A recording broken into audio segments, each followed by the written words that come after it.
오늘 말씀은 지난번에 이제 우리가 계시록에서 다 못다한 말씀 부르심, 부르심에 대해서 오늘 좀 말씀을 좀 드리려고 합니다. 부르심. 우리가 성경의 부르심에 대해서 이제 보다 보면은 어디서부터 창세기부터 있잖아요. 아담아, 아담아, 내가 어디 있느냐. 하나님 막 아담을 막 찾으시는 거예요. 자녀를 찾으시는 아버지의 다급한 목소리. 아담아, 아담아, 내가 어디 있느냐. 숨었어. 그러니까 사람이 잘할 때는 그래도 나타나는데 막 잘못하면은 또 숨잖아요. 그래도 우리는 숨으면 안 되죠. 한 대 그냥 세게 맞더라도 주님 앞에 나와야 되는 거죠. 또 부르셨어요. 누구? 모세도 부르시잖아요. 사무엘아, 사무엘, 사무엘도 부르시고, 사무엘아, 사무엘아, 모세야, 모세야. 예레미야도 부르시고, 요나도 부르시고, 아니 선지자를 다 부르셨죠. 사울아, 사울아 부르시죠. 이 부르심이라는 게 지난번에 얘기하다가 우리가 원어의 그 헬라어로 보니까 칼레오라는 그런 이제 단어를 써요. 칼레오. 이게 뭐냐면 이 부르심의 그 원래 그 해석은 신에 초대받다, 선택되다, 뽑히다, 택정되다, 지명되다. 조금 더 큰 소리로 부르시는 일반의 어떤 부르심이 아니라 막 큰 소리로 외치심으로 부르시다, 이름을 부르시다. 그죠? 이 신의 부르심을 얘기하는 거예요. 이건 어디서 나왔냐면 사명과 소명과 천직에서 나왔다라는 그런 얘기. 그러니까 우리는 어떤 그 히브리어나 헬라어에 중요한 거는 그 단어 그대로 해석하는 것도 좋지만 이 말이 어디서 유래됐느냐, 그 유래가 더 중요하다고 얘기했어요. 그죠? 하나님의 사명, 소명, 하나님의 천직, 그러니까 선택된 하나님께서 쓰시려고 부르시는 거예요. 그냥 그래서 부르심의 목적을 우리가 오늘은 이제 좀 공부를 하고 좀 가야 될 것 같아요. 부르심. 주님 부르셔야죠. 부르시지 않는데 우리가 나올 수는 없잖아요. 오늘 여기 말씀이 제가 폈어요. 부르심. 어떤 사람이 하나가 이제 막 주님에 대한 그 막 소문을 다 듣잖아요. 그리고 또 눈으로 보잖아요. 막 기적과 이적을 행하고 보통 예사뿐이 아니신 거야. 막 죽은 자를 살리시고 눈먼 자를 뜨게 하시고 귀먹은 자를 듣게 하시고 앉은 뱅이를 일으키시고 그 다음에 그 문둥병자를 깨끗하게 하시고 이건 이제 보통 일이겠어요? 거기다 막 오병이어의 기적이 막 일어나고 그냥 막 바다를 막 걸어가시고 이 완전 이거 엄청난 그런 기적이잖아요. 근데 이제 사람들은 이런 기적에 보면서 주님을 쫓아와서 좀 자기 표적을 또 구하잖아. 그러니까 주님이 뭐라고 얘기하세요? 요나의 표적밖에는 내가 보여줄 표적이 없다. 악하고 음란한 새 내가 표적을 구한다고 그랬어요. 이적과 표적의 차이가 있어.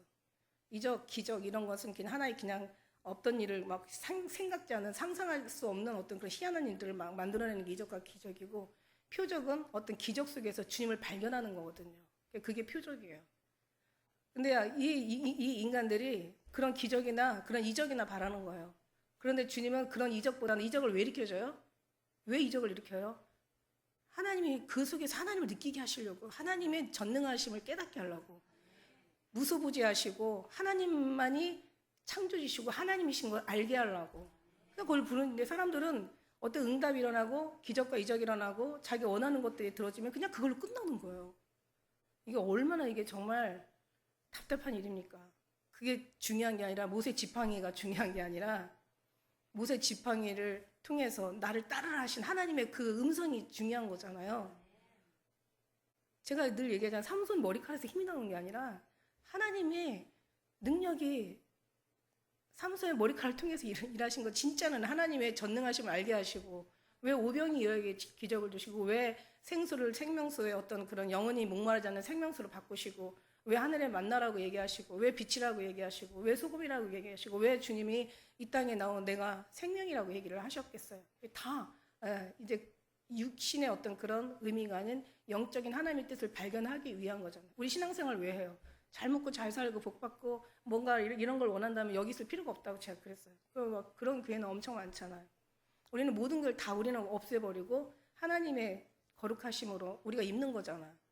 그러니까 이 거룩하다는 원래 표현이 구별되다, 다르다는 표현이에요. 그러니까 우리가 지금까지 살아온 거하고는 완전히 달라요. 이게 거듭남이거든요. 거듭났다는 것은 예수님 안에서 다시 태어났다는 얘기야. 우리 이 삼생에서 예수님 없으면 우리는 뭐냐고요. 진짜 너무 허무한 아무것도 아닌 인생이잖아요. 그죠? 아니 아무것도 아니면 차라리 완전히 악한 모습 그대로 우리가 갖추고 있는 그런 정말 아주 정말 뭐라 그럴까, 용서받을 수 없는, 저주받을 수밖에 없는 그런 우리 존재들이잖아요. 그러니까 하나님의 그 모든 말씀 속에서 하나님의 의미를 우리가 알아요. 기적과 이적, 응답, 뭔가 우리가 기도, 예배, 신앙생활, 우리 어떤 삶의 모든 것들이 정말 우리 주님의 연관된, 주님께서 기뻐하시는 그 삶으로 다 바꿔가는 게, 이게 바로 표적을 만드시고 기적을 일으키시는 하나님의 섭리라는 거야. 하나님이 부르셔서 보세요. 정말 우리가 아브라함부터 시작해가지고 부르신 모든 사람들 보면은 자기 뜻대로 사는 사람이 있어요, 없어요? 하나도 자기 뜻대로 사는 사람이 없어. 주님 얘기하시잖아요. 나를 따라오려거든 십자가를 먼저 지라고 그래요. 나를 먼저 부인하라고 그래요. 나를 먼저 부인하라고 하잖아. 나를 부인하지 않으면 십자가 안 져요. 아니, 저도 지 뜻대로 지는 거야. 그러니까 어떻게 되면은 막 너무 길어. 그냥 잘라내, 그냥. 앞뒤 잘라내고 옆에 잘라내고. 뭐 이렇게 십자가 커. 그 이유가 뭐가 있어? 어느 그에 만화 그런 거 있었잖아요. 가다가 질질질 끌고 가다가 너무 힘든 거야. 그러니까 밑에 자르고 위에 자르고 옆에서 자르고. 그 가다가 계속 힘든 거야. 그러니까 더 잘라. 강을 건너가야 되는데 이 다리가, 이게 나무가 작아가지고 건너갈 수가 없어.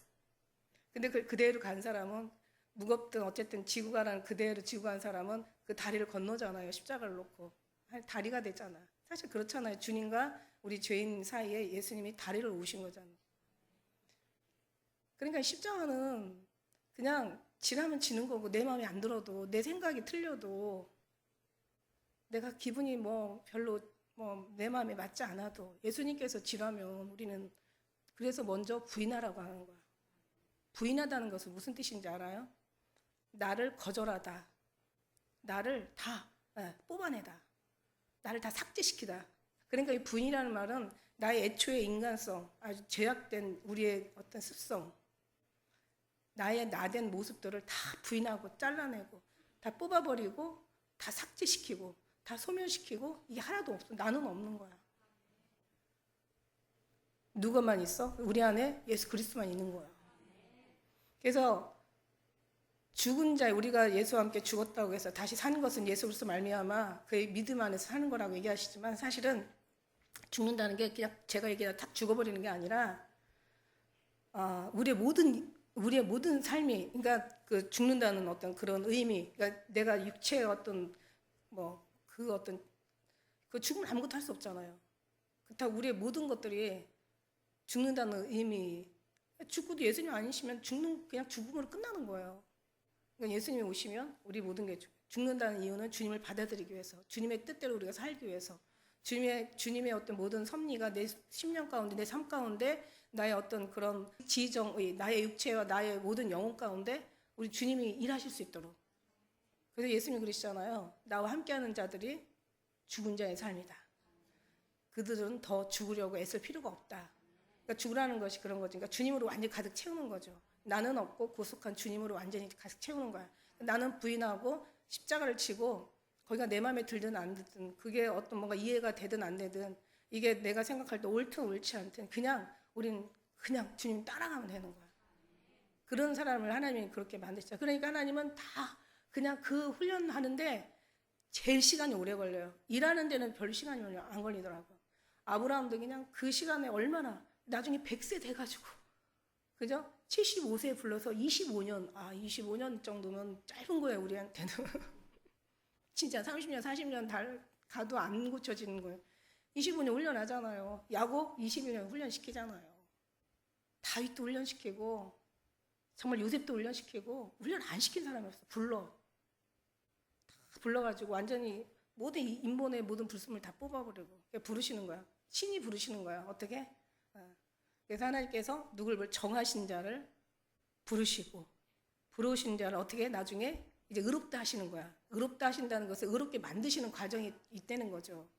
그러니까 부르신 자를, 정하신 자를 부르시고 부른 사람을 의롭다 하는 그 시간이 엄청 많이 걸려요. 여기서 승리하지 못하면 그 다음에 부르신 자 영화롭게 하신다고 했잖아요. 의롭고 나중에 영화롭게 하신다. 영화가 안 되는 거죠. 그러니까 이게 의가 성화가 안 되면 영화가 안 되는 거예요. 그러니까 지금의 과정이 우리가 정말 성화되는 과정인 거죠. 거듭나는 과정인 거야. 그러니까 우리가 뭔가를 잘해서 뭔가를 주님 앞에 나아가려고 하는 게 아니라 주님이 많이 우리에게 충만히 오셔서 그분이 일할 수 있는 우리가 그거를 주님 앞에 드리는 거죠. 그래서 부인하는 시간이 제일 많이 걸려요. 그 다음에 단 하루를 스데반처럼 단 하루를 쓰다가 하나님이 사용하시고 우리가 죽더라도 그 단 한 번의 의미가 진짜 가치 있는 하나님께서 귀하게 하나님이 쓰시고자 하는 그런 하나님의 뜻이라는 얘기죠. 너무 중요해요. 오늘 말씀에 이제 세 사람을 불러요. 왜 이런 사람이 있대? 꼭 필요한 사람이 있고, 그 다음에 필요 없는 사람이 있고, 있으나 마나 있어도 그만 없어도 그만 이런 사람인데 갑자기 이걸 보니까 그 생각이 나는데요. 여기 세 사람을 보니까 꼭 필요한 사람, 그 다음에 필요 없는 사람, 있으나 마나 있어도 괜찮고 없어도 뭐 괜찮고 이런 사람. 근데 우리 주님 앞에는 그런 사람이 그렇게 주님은 말씀하실까요? 아니요, 절대로 안 그래요. 우리 주님 앞에는 필요 없는 사람이 절대 없다고 생각해요. 우리 생각할 때는 뭐 이제 그럴 수도 있다고 생각하지만 아니야. 주님 나라는 다 필요해. 어느 것도 하다못해 어느 계단을 만들어서 그 계단을 올라가려고 해도 그 구석에 모퉁이에 그 낀 돌 하나도 다 필요한 거야. 그게 없으면 나중에 그 계단은 올라갈 수가 없어요. 무너져 버리지. 비가 오고 막 뭔가 막 큰 홍수가 나고 막 무너질 때 그 다 필요한 거죠. 그러니까 어떤 사람은 제가 일감이 있고 일꾼이 있다고 얘기하잖아요. 교회 일꾼이 있는가 하면은 일감이 있어. 일을 계속 만들어가지고 그냥 그 일거리를 자꾸 치워야 되는 일감. 목회자를 위해서 기도하는 사람이 있으면 목회자를 기도를 시키는 사람이 있다니까. 목회자 위해서 기도해 주시는 분이. 근데 이게 다 필요할까요? 필요 없을까요? 다 필요해요. 정말 필요해요. 전 다 필요하다고 생각해요. 이 세 사람을 부르는데 너무 재밌어요. 한 사람은 여기 57절에 보니까 길을 가시는데 뭐 어디로 가시나이까. 그리고 어떤 사람이 막 와서 자기는 쫓겠다고 이래요. 어떤 의미로 쫓는다고 자기는 이거 막 열정이 막 극심히 특심이 막 와가지고 예수님 앞에 난 주를 쫓겠나이다 막 이러죠. 주라는 말은 없고 그냥 여기서 이제 길 가실 때 뭐 선생인지 준지 모르죠. 제자들도 주를 안 보고 다 선생이라고 했으니까 자기는 쫓겠다고 그러니까 뭐라고 거절하세요? 예수님께서 너무 인격적이시잖아. 여우도 굴이 있고 공중에 새도 집이 있는데 인자는 머리도 곳이 없다. 이러고 거절하세요. 그리고 두 번째 사람이 또 다른 사람이 나를 쫓으라. 그분한테는 또 그렇게 얘기를 하세요. 나를 쫓으라 그래요. 그가 가로되 나는 먼저 가서 자기 먼저 가서 지금 아버지가 돌아가셨나 보죠. 부친을 장사하고 그리고 쫓겠나이다 하니까 지금 주님의 마음이 너무 열정이 막 타고 급한 거예요. 그래서 얘기하실 때 뭐라고 얘기해요? 죽은 자들은 가서 죽은 자들께 장사하고 그 사이에 가서 마음 변하면 안 되잖아요. 너는 나를 따라. 굉장히 중요한 어떤 그런 일이 있는데도 어떻게 보면 사람이 이게 죽고 사는 게 최고예요. 이게 여러분 우리 인생의 삶에서 아버지가 장사 돌아가셨어. 그러면 어떤 모든 약속도 다 취소하고 가야 되는 게 맞는 거잖아요. 그러니까 굉장히 중요한 걸 예를 들으신 거예요. 이보다 더 중요한 게 없어요. 사람이 죽고 사는 것보다 더 중요한 게 없거든요. 진짜 중요한 걸 예를 들어서 말씀하시는 거예요, 지금. 그러니까 이전의 모든 얘기들은 더 이상 하나도 중요하지 않아. 무슨 일을 하다가도 누가 아버지가 죽었거나 엄마가 돌아가시면 와가지고 장사 지내는 게 너무 맞는 거예요. 근데 이렇게 중요한 일이 있는데도 불구하고 이보다 더 중요한 게 어딨어. 그러면 그 안에 있는 거 중요한 건 하나도 중요한 게 아니라는 거죠. 근데 그 정도로 중요한 일이 있어서 하시는데도 뭐라고 얘기하세요? 죽은 자들께 그냥 장사하게 하고 넌 날 쫓으라. 혹시 가다가 제가 마음이 변해서 안 쫓으면 안 되니까 지금 어떻게 보면은 굉장히 주님은 지금 이 사람을 향해서 간절하신 거예요. 이 사람은 따라야 될 사람인 거예요. 그리고 또 다른 사람이 있어요. 61절에 보니까 다른 사람이 가로되 주여 내가 주를 쫓겠나이다마는 나는 나로 먼저 가서 내 가족을 작별하게 해요. 사실 아까 죽은 자보다 훨씬 이게 지금 더 약하잖아요. 그죠? 그런데 우리 주님 뭐라고 얘기하세요? 한번 62절 같이 읽어볼까요? 시작.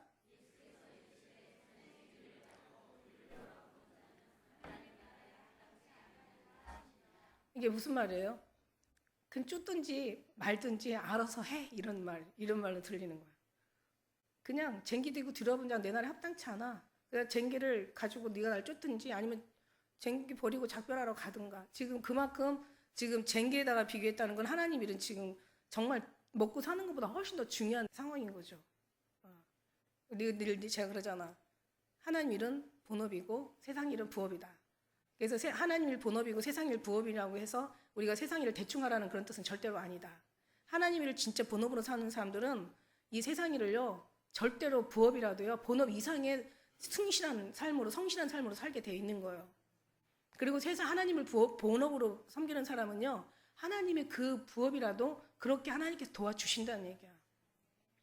여러분 정말 천인이 내 곁에 만인이 내 우편에 엎드러져도 여호와를 경외하는 자는 좋은 것으로 풍족하되 젊은 사자는 궁핍하여 지를지라도 여호와를 경외하는 자는 부족함이 없이 풍족하되. 이게 무슨 얘기예요? 우리가 정말 주님을 섬기면 당연히 하나님이 어떤 속에서도 엘리야 시대 때 정말 먹을 것이 없어서 까마귀를 통해서 먹어서도 정말 마지막까지 먹이시는 게 하나님의 사람들이라는 얘기야. 그러니까 여러분이 힘들고 어려울 일이 없어요. 믿음이 없는 것이 그게 어려운 거지. 어디도 부족함이 없게 하신다고 하나님이 책임져 주신다는 얘기야. 왜냐하면 하나님이 우리를 연단하시는 이유도 뭐냐면 책임져 주시려고 연단하시는 거예요. 연단하려고 연단하시는 게 아니에요. 더 많은 복을 주시려고 하나님께서. 우리도 왜 자녀들 이렇게 키워봤지만 정말 말 안 들을 때 더 밉잖아요. 그러고 나서 그냥 혼내주면요 마음이 얼마나 아픈지 몰라. 좀 참을 걸 막 이런. 그래도 또 자식을 위해서 또 그러면 안 되지. 막 엄청 갈등도 많고 마음도 참 많이 복잡해. 사랑하니까. 주님 마음이 왜 이런 삶이 우리 육신의 삶에서 이런 어떤 형태들이 나타나겠냐. 그만큼 하나님이 하나님 마음이 그렇다는 것을 우리에게 어떤 만물을 통해서 하나님의 신성과 능력을 분명히 보여주시고 계신다라는 거죠. 이런 세 종류가 있어. 그 다음에 우리가 또 로마서 9장에 보면은 뭐라고 얘기하시냐면은 우리 열심으로 말미암은 것도 아니요. 우리가 원함으로 말미암은 것도 아니요. 다른 막질 잘한다고 말미암은 것도 아니요. 긍휼히 여길 자를 긍휼히 여기시고 강팍해 여길 자를 강팍해 여기셔. 내가 야곱은 사랑하지만 에서는 미워하였다. 그러면서 하나님이 택한 자로 말미암아 하나님이 세우시고 하나님이 부르신 자로 말미암아 하나님이 부르시고. 하나님께서 사랑하는 자, 하나님께서 이미 지명하여 그 부르신 그들을 하나님께서 때가 되면 부르신다는 그런 거잖아요. 그러니까 어떤 사람은 그렇게 말할 수 있죠. 이거는 이렇게 말하는 사람은 안 믿는 사람은 이런 것도 몰라. 이런 거 저런 거 몰라요.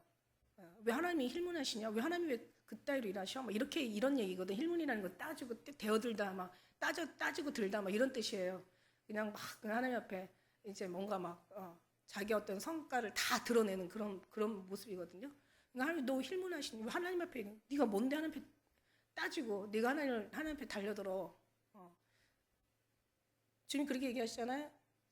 귀한 토기장이가 진흙 한 덩어리 가지고 귀한 그릇을 천한 그릇을 만들 권이 없겠냐? 이렇게 얘기하는데 안 믿는 사람은 이런 얘기가 뭔지를 몰라요. 우리는 너무 감사하잖아요. 우리는 하나님께서 귀한 그릇을 만들어 주셔서 너무 감사하죠. 왜냐하면 우린 귀할 수밖에 없죠. 우리는 우리를 지금 부인하는데 하나님께서 철저하게 일하셨고 여러분이 막 힘들어도 위로받을 자격이 있다고 얘기했어요. 왜? 여러분이 주님과 함께 많이 힘들고 아팠고 그만큼 외로웠고 그만큼 견뎌왔기 때문에 위로받을 자격이 있다라는 저는 그런 말씀 드리고 싶어요. 어떤 때는 정말 막 내가 어느 때는 모습이 너무 연약하고 너무 초라하고 너무 부족하고 너무 정말 어떤 때는 더러워서 진짜 나는 뭐 그냥 하나님 앞에 막 맨날 맞아야 되는 게 마땅해. 이래도 하나님은 그렇게 얘기 안 하세요. 나는 그렇게 얘기하지만 주님은 그렇게 얘기 안 하세요. 힘들어도 하나님이 또 그 짐에도 위로해 주시잖아요. 그러시면서 하시는 말씀 또 그러시잖아.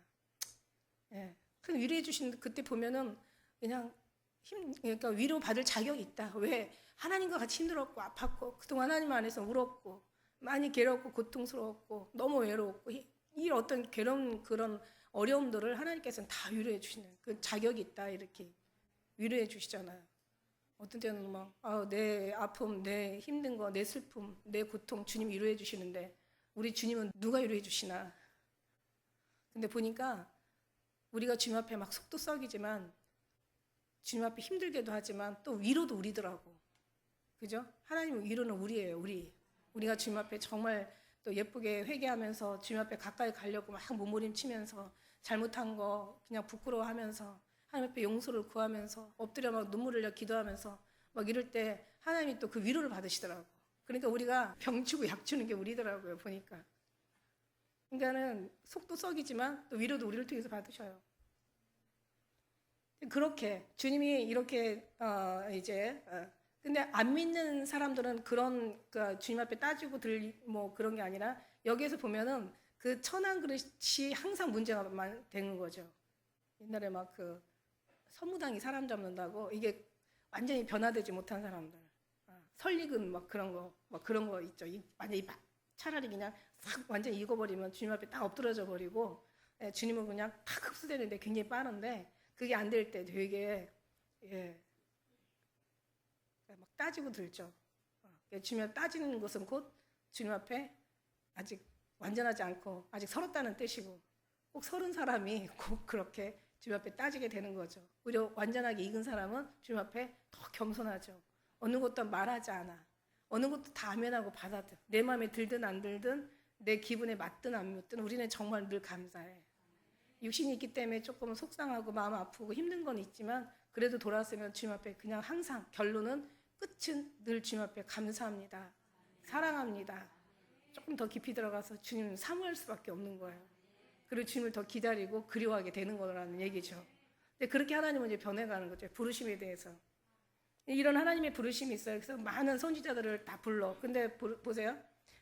부르신 자를 하나님께서 보내신다고 얘기하셨어요. 왜 부르시는 이유가 뭐냐면 이제 하나님 보내시려고 부르시는 거죠. 그러니까 이제 부르심에 이제 순서가 있는데, 뭐 우리 한번 오랜만에 1, 2, 3 한번 뭐 서론, 본론, 결론 한번 들어가면서 한번 잠깐 얘기를 나누려고 해요. 저는 제 스타일의 설교는 아닌데, 또 이거는 오늘 또 중요하니까.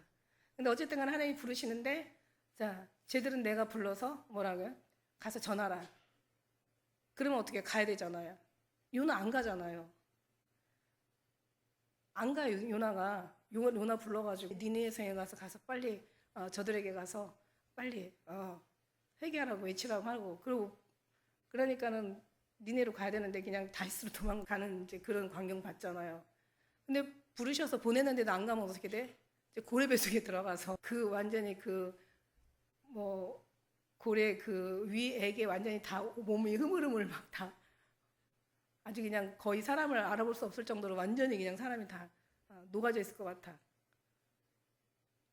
그러니까 니네에 가서 3일길 가가면서 전하라고 하는 3일길 거리를 갔다 하루만 왔다 갔다. 그랬을 때 다 막 짐승까지도 회개한 이유가 막 그렇대잖아요. 니들 저렇게 말 안 들으면 저렇게 되는 거야. 너무 끔찍하니까 막 다 막 금식하고 회개했다고. 근데 그는 하나의 그냥 얘기고. 그런데 보내지 않았어도 뛰어가고 달려가고 예언한다 그러잖아요. 이게 문제인 거예요. 그러니까 보내는데 안 가도 문제고 보내지 않았는데 가는 것도 문제야. 저 옛날에 그런 생각을 제가 많이 했어요. 주님 부르셔가지고 보내는데 진짜 요나같이 안 갈 수가 없어. 가면은 또 이제 안 가면은 또 이제 요나처럼 이제 뭐 어떻게 주님이 또 끌어다가 결국은 주님을 누가 이기겠어요? 갈 수밖에 없는 거고. 그죠? 근데 지금 오늘날 교회가 이렇게 된 거는 보내지 않았는데도 뛰어가고 달려가고 예언했기 때문에. 그러니까 말하자면은 보내지 않았는데도 목회자가 되고 보내지 않았는데도 막 자기들이 뭔가 자칭 사도라, 자칭 뭐 선지자라, 막 자칭 유대인이라 막 자칭이 문제죠. 그죠? 항상 모든 거는 자칭이 문제야. 자기 스스로고 자기를 인정하고 칭호하는 거죠. 그래가지고 오늘 뭐 고려에는 승려가 많아서 망했고 로마는 성직자가 많아서 망했다는데 오늘날은 진짜 보내지 않은 사람들이 많이 달려가고 뛰어가면서 이렇게 망하게 되는 것 같아. 교회들이 이 모양 망한 건 아니지만 지금 막 그렇게 지금 형편없는 지금 현재 교세의 모습이 그렇게 가고 있다 이거죠. 왜? 소금이 소금 맛을 잃으면은 무엇으로 짜게 하리요? 다만 밖에 버려져 밟힐 뿐이라 얘기했잖아. 오늘 소금 맛을 잃으니까 교회들이 막 욕을 먹는 거예요. 지금 엄청 욕 먹어요. 어쨌든 그렇게 정말 주님은 우리의 모든 어떤 그런 삶 가운데 늘 정말 부르시고 또 그 다음에 보내시고 이제 이게 하나님의 섭리고 뜻인 거죠.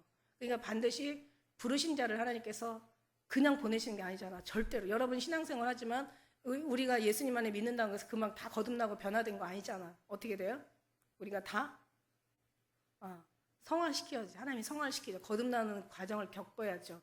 뭔가 계속 연단 받는 거나 여러 가지 어떤 그런 주님 앞에 다뤄지는 거, 내려놓는 거 두려워하지 말라고 한 거예요. 왜냐하면 그거 없으면 안 되거든요.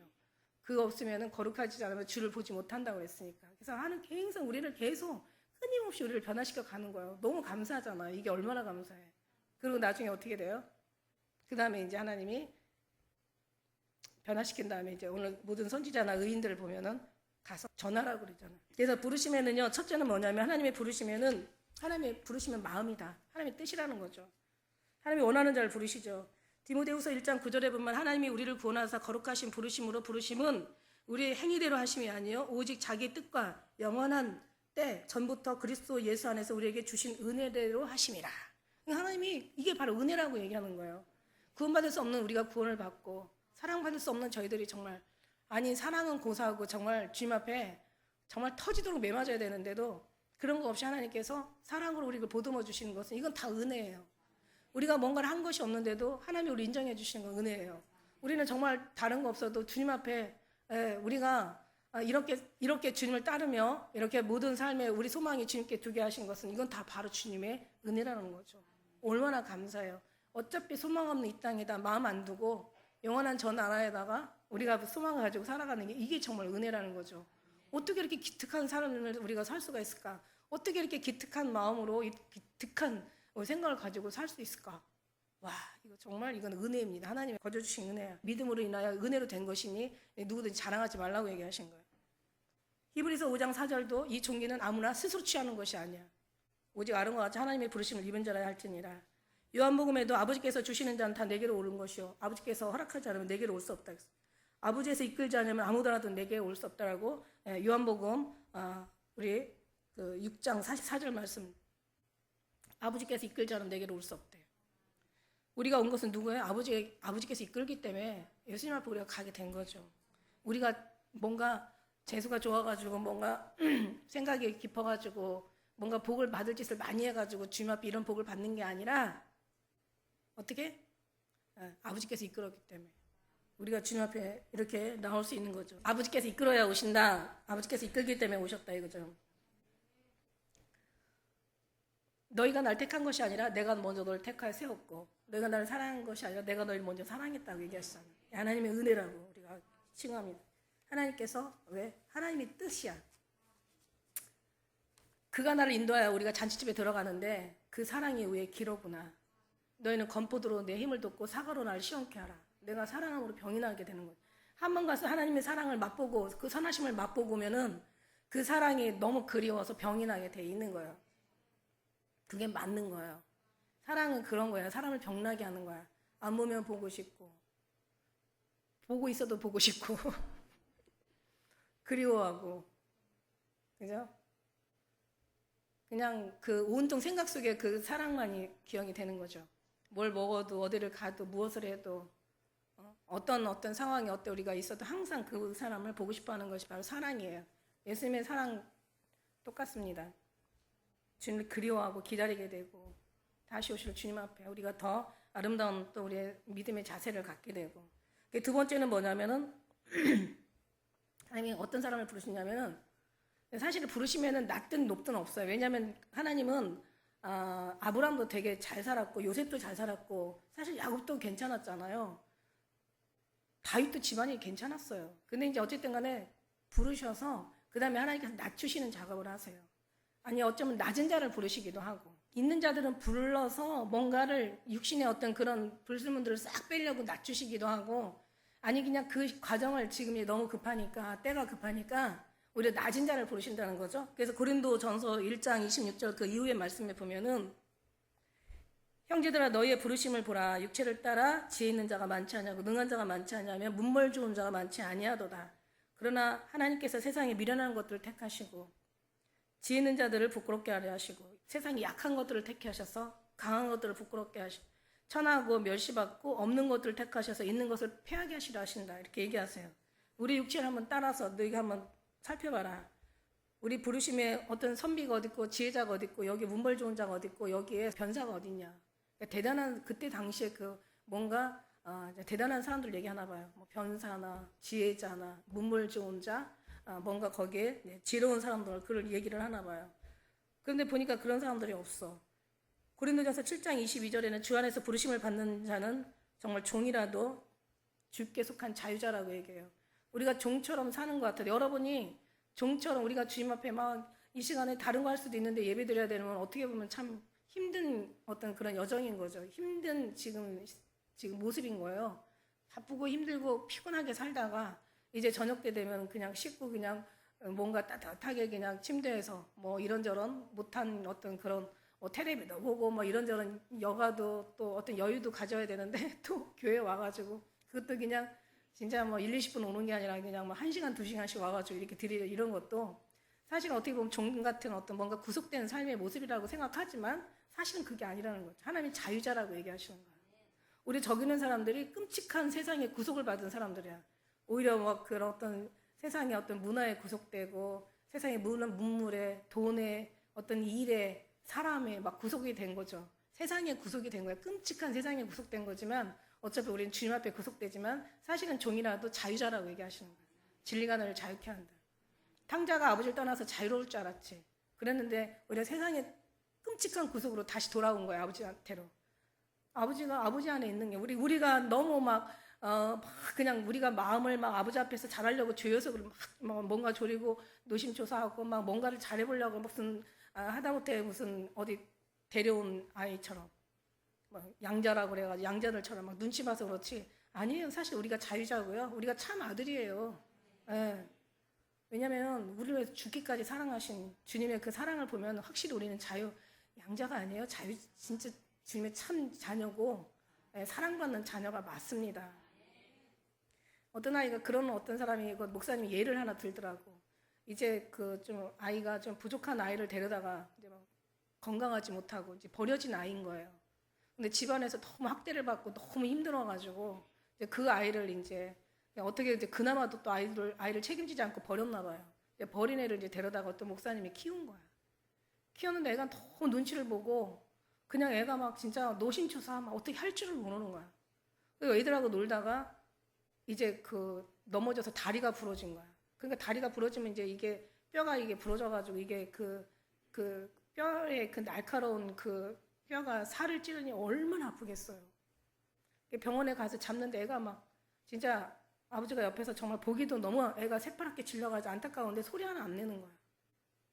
미안해가지고 아버지한테 미안해서. 그래가지고는 다 이렇게 치료하고 이제 붕대 감고.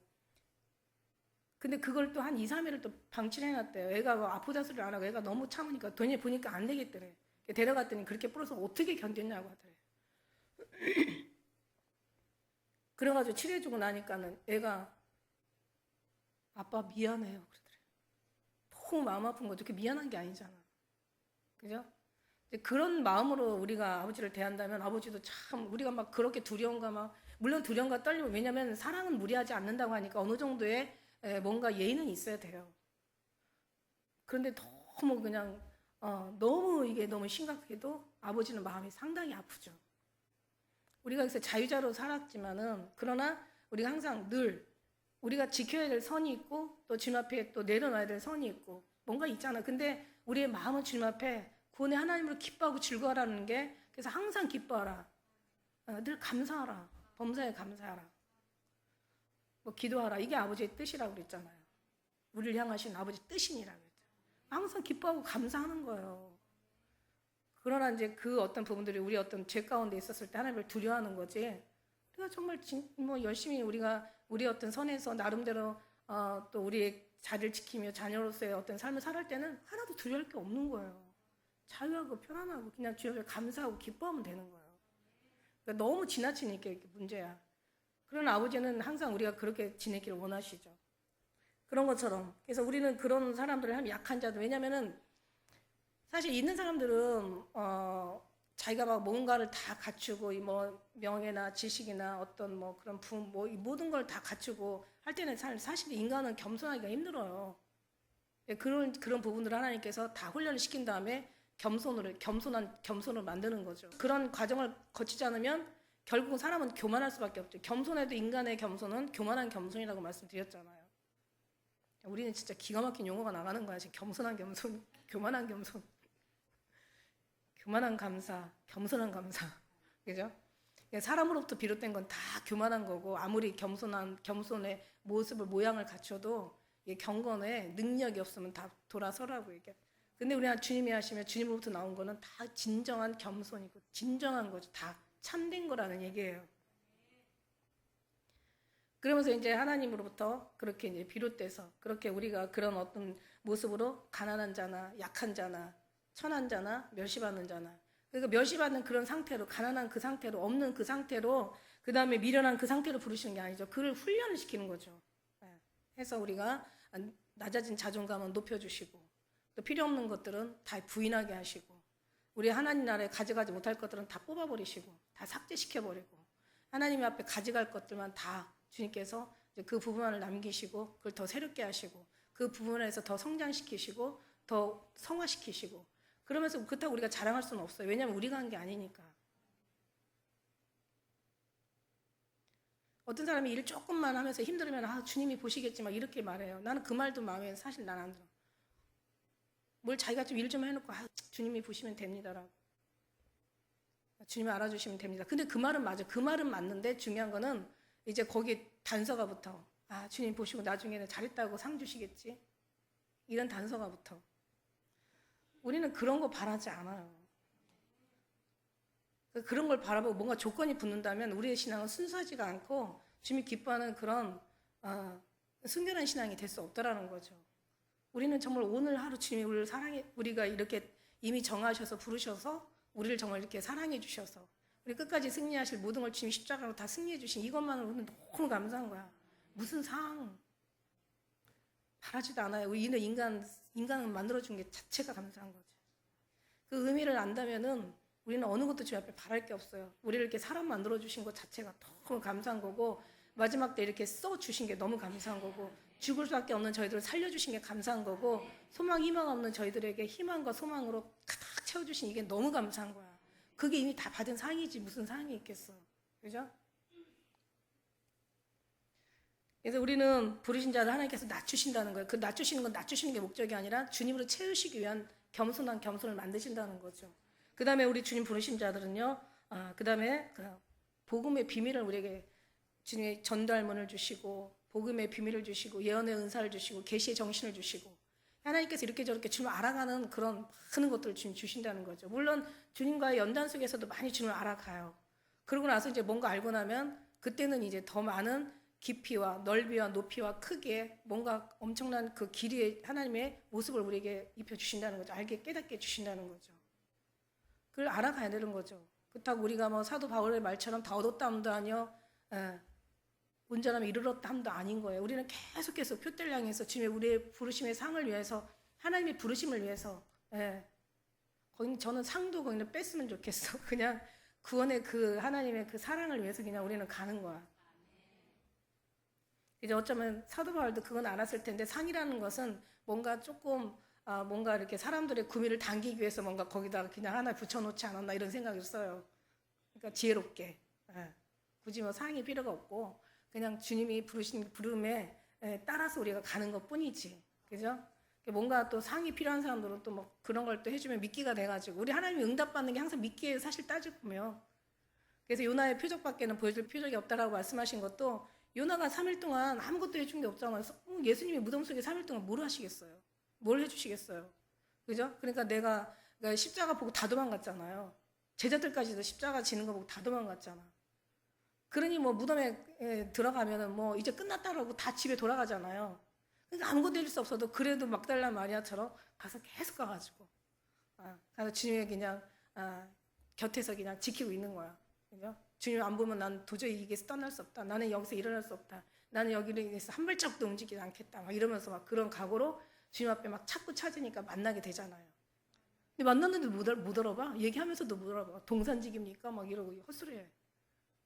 그만큼 하나님의 거룩한 영으로, 우리가 그만큼 거룩의 영으로 또 우리 주님 앞에 입혀줘야 되겠죠. 그래서 눈에 비늘 벗기시고 닫힌 게 열어주소서, 성령의 감동 감화 주사 우리 영혼으로 하여금 듣게 해 주시옵소서, 깨닫게 해 주시옵소서.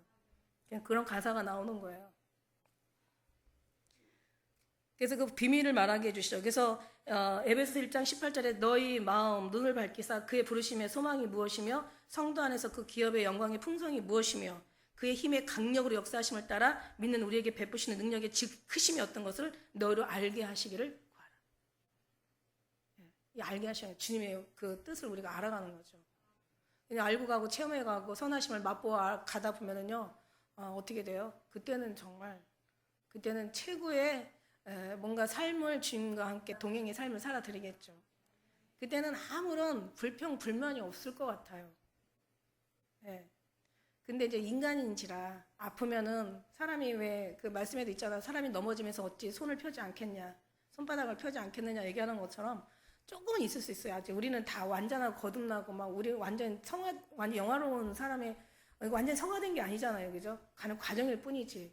그럴 수 있어요. 그러나 결과는 뭐라고 했어요? 결국 끝은 항상 주님 앞에 감사.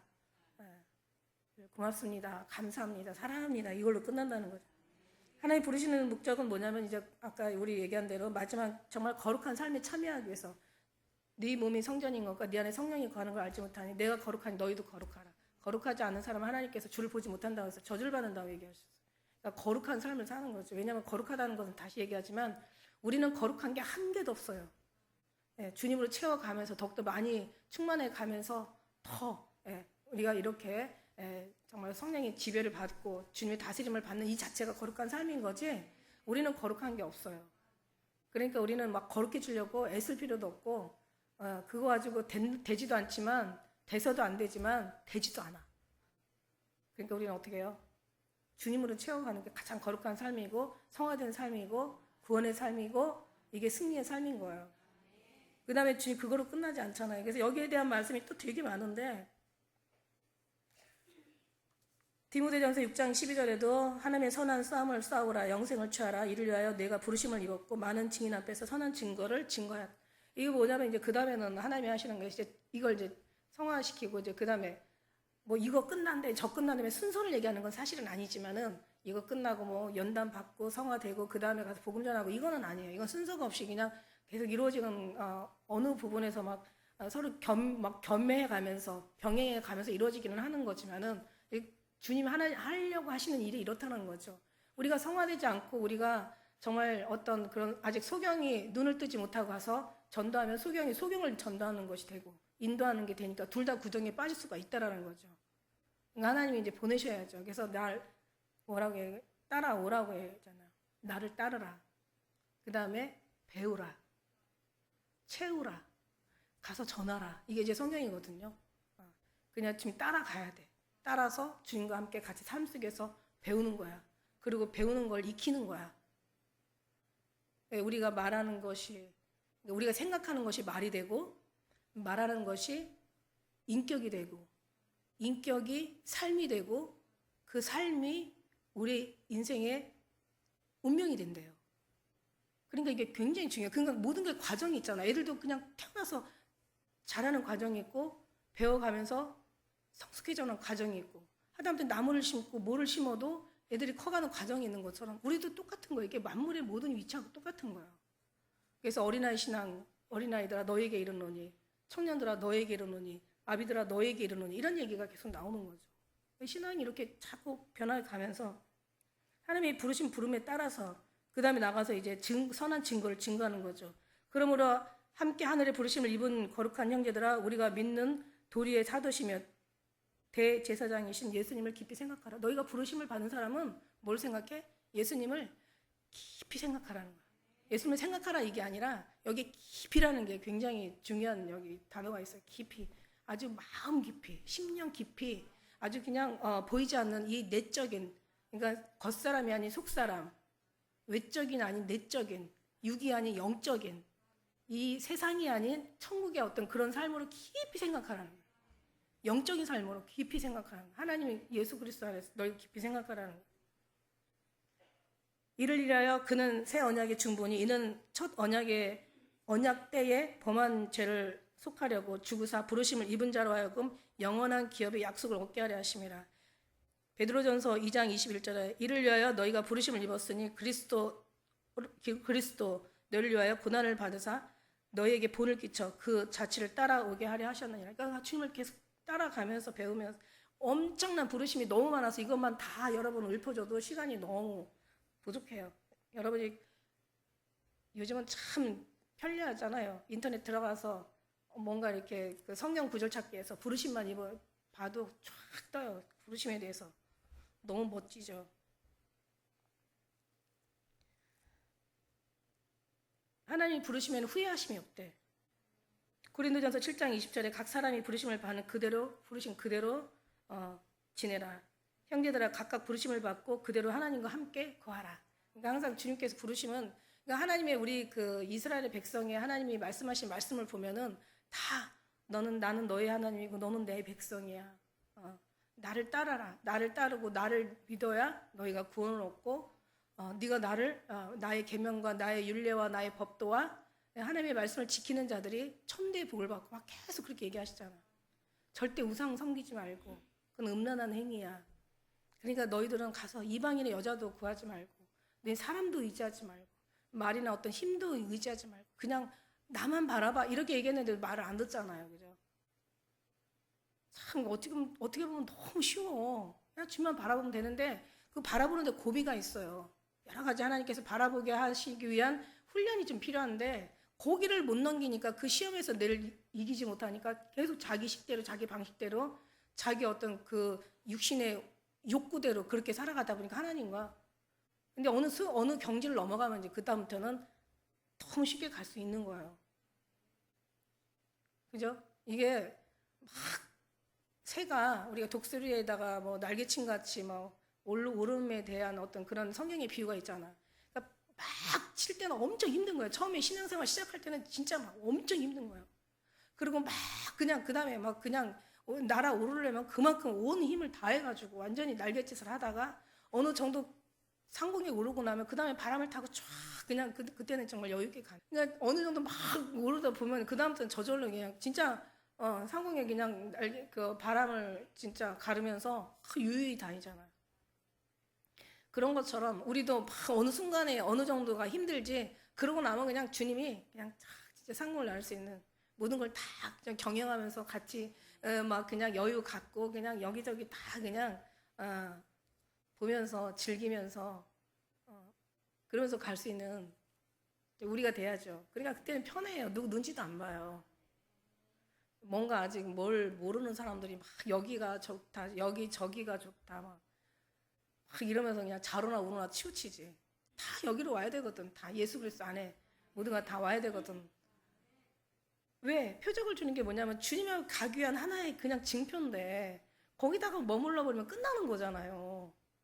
주님이 원하는 것은 나를 내 안에 거하라. 나도 너희 안에 거하리라. 포도나무가 그 나무 가지가 나무를 떠나서는 어떻게 가지가 박혀 버려. 이거는 어떻게 돼요? 나무에서 가지가 떨어져 나가면 아무것도 아니잖아요. 이게 뭐 하다가 다 불에 던져 다 그냥 땔감으로 떼는 거죠. 그런 것처럼 진짜 내 안에 거하라. 나도 너희 안에 거할 거야. 우리가 하나 돼요. 아버지 하나 하나 돼요. 나는 너에게 속하고 너는 나에 속했어. 너는 내 살 중에 살이요. 뼈 중에 뼈야. 너는 나야. 나는 너고. 우리는 하나야. 우리가 하나가 돼요. 예수님 하나 돼요. 아버지 하나 되자고 그렇게 기도하신 거란 말이죠.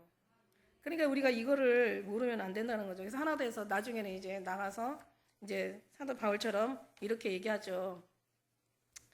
사도 바울의 그가 다메섹 도성에서 하는 예수님 만나면서 어떻게 돼요? 아라비아로 갔다가 거기서 이제 하나님 앞에 많은 소리를 또 많은 어떤 경험들을 통했겠죠. 그러고 나서 그가 항상 하는 말이 하나님의 뜻을 따라 그리스도 예수의 사도로 부르심을 받은, 그러니까 항상 자기는 하나님의 사도로 부르심을 받았고 그리스도 예수 안에서 성도라 부르심을 입은 자들에게 또 전하게 하신다. 예수 그리스도 이름으로 부른 모든 자들에게 하나님의 은혜와 평강이 있기를 원한다.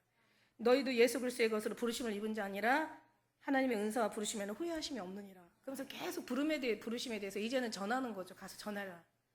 가서 전하라. 그냥 우리만 알고 끝나는 게 아니라 우리 아가서에도 1장에서부터 거의 8장 6절까지가 다 넌 날 인같이 마음에 품고 막 그렇게 살라고 그렇게 얘기하잖아요. 그러다가 이제 막 6장 그 이후에 가서 보면은 가서 우리에게는 작은 누이가 있는데 아직 그 누이에게는 유망이 없어. 그가 청혼함을 받는 날은 우리는 그를 위해 무엇을 할꼬? 막 이러면서 굉장히 고민하잖아요. 그죠? 거듭나고 나니까 이제 우리는 어떻게 나가서 전하라는 거죠. 하나님이 어떻게 전하게 하실지 몰라도 부르신 그분이 또 전하게 하시고, 전하신 또 그분이 또 하나님께서 또 여러 가지 이런저런 하나님의 사명을 감당케 하시고, 그러면서 그 사역을 지금 우리가 할 수 있는 거는 지금 다시 오실 주님 앞에 거룩한 그리스도의 신부로 우리가 준비되어져 가는데, 거룩은 고사하고 지금 너무 지금 이렇게 혼란스러운 이런 세상 속에 우리가 있다는 게, 어떤 때는 이거 어떡하지? 다 우리가 하는 건 아니고 다 주님이 하시겠지만, 우리는 기도하죠. 우리 작은 몸부림이 큰 나비 효과가 작은 나비가 그냥 자기 작은 나비가 무슨 힘이 있겠어. 그 나비 효과라는 게 참 무섭잖아요. 그냥 혼자서 그냥 몸짓을 다 그냥 팔랑팔랑 하면은 그 조그마한 바람이 옆에 가서 좀 바람을 일으키고, 그 바람이 조금 더 일으키고 이렇게 해서 땅 끝에서는 허리케인 같은 어마어마한 바람이 분대잖아요.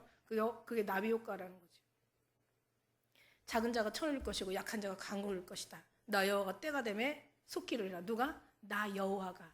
언제? 때가 되매 속히 이루리라. 그러니까 주님이 하신다는 거예요. 그러니까 우리는 그냥 주님 앞에 그냥 매달려 있으면은, 그리고 우리는 주님을 알고 있으면 주님이 뭘 원하는지 알아야 되잖아. 안 그러면 큰일 나죠. 동쪽이 가라는데 서쪽으로 가고, 막 가지 말라는데 가고, 가라는데 안 가고, 막 이러면 이제 막 혼란스러운 거죠. 완전히 그냥 질서가 다 무너져 버리는 거죠. 우리는 그렇게 안 하고, 주님께서 항상 얌전히 가만히 있다가 행하시는 일 보다가 가라 하면 가고, 또 설 자리에 또 우리가 분별해서 설 수 있고, 할 말 무슨 말인지 우리는 할 말을 우리는 또 말할 수 있고, 그 말의 의미가 뭔지도 깨달을 수 있고, 이 말이 어디에 필요하고 어디가 적절하고, 이 말은 하면 안 되고 이 말은 뭔가 꼭 해야 될 말이고, 이런 것들을 우리는 하나님 분별하기 지금까지 훈련을 받았거든요. 그죠? 받아오니까 물론 사람이기 때문에 실수도 있을 수 있지만, 그러나 하나님은 또 그런 실수의 허물도 가리워 주세요. 그게 막 문제가 되고 막 이러지 않아요. 왜냐하면 이미 하나님의 거룩함으로 이미 빛으로 더해 주시면은요, 누구도 함부로 여기지 않거든요. 그러니까 정말 주님이 하나님 높일 때 누가 낮출 거고, 주님이 앞에 있을 때 누가 뒤에 있게 할 거고, 하나님이 위에 두시는데 누가 아래 있게 하겠냐. 하나님이 하시는 거예요. 그냥 그 하나님이 그냥 빛으로 입으시고 일하시는 거야.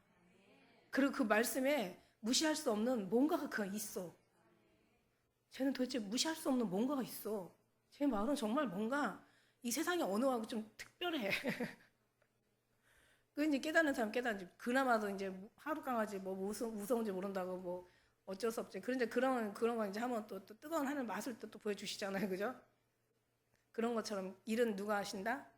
주님이 하신다. 우리는 그냥 주님만 믿고, 우리가 정말 주님의 말씀으로 말씀하는 때를 따라서 적절한 그 어떤 때에 적절한 말이 얼마나 아름다운지, 이렇게 하나님의 기쁨이 되어놓은 말이 마치 여름 타작마당에, 엄청 더운 여름 타작마당에 시원한 냉수 같은 거죠.